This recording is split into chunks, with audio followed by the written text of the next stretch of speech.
Ayun, hello guys. Gagawin tayong multi-effects. Yan.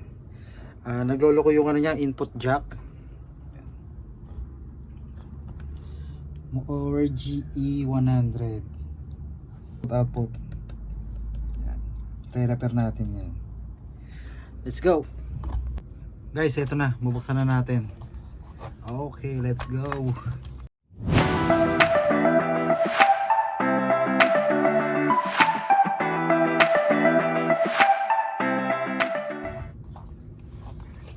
Yan na yung loob. Tapos tanggalin na natin to sa battery. Yan.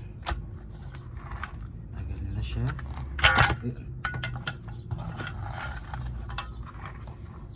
Okay, next natin ito.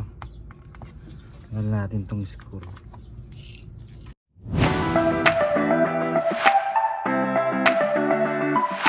Ito, naputol yung pin sa loob, sinisilip ko. Kaya naglulus. Okay, simulan na natin.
Ready for shipping na to.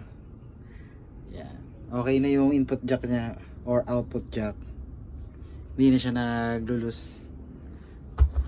Thank you.